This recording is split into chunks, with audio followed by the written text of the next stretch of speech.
السلام عليكم ورحمة الله وبركاته. داوديال صاحبيال وادكم مالسنتين سيدا توس كادو قحرنتين بسلا تي في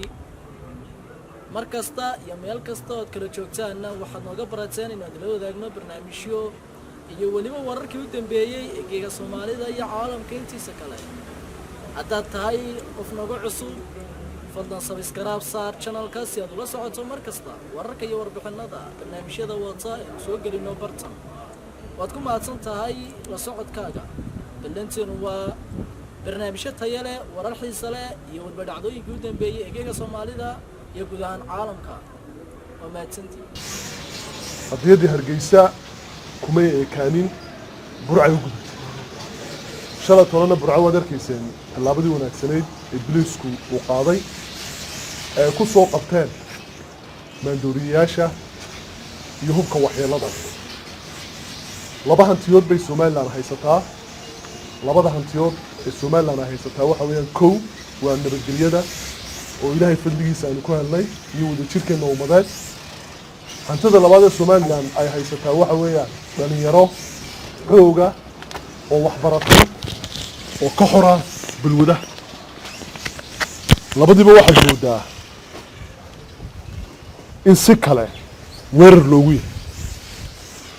xooggeenu haysanaa dhalinyarada ee ku jihaysnaa tacliinta ee ku jihaysnaa tartanka ee ku jihaysnaa sportska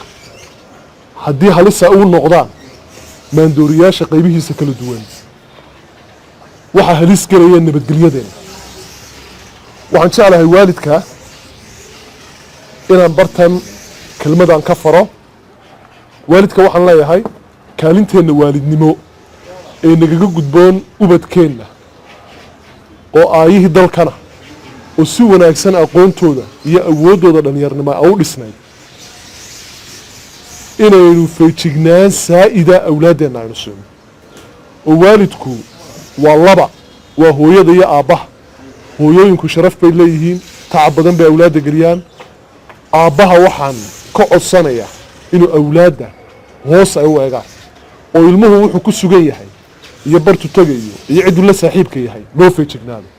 uma taag hayno dhalinyaradeenna inay mukhaadaraadka la soo gelinaya dalka ay ka qayb noqdaan waxaan sidaa u leeyahay dhalinyar fara badan oo qiimo badan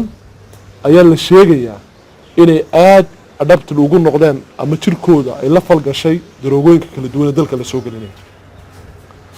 qodobka labaad waxaan shacabka Soomaaliland ka codsanayaa inay biliiska gacan ku siiyaan mukhaadaraadka kala duwan ee dalka la soo gelinayo oo nabadgelyadeena iyo xooggeennaba halis ku ah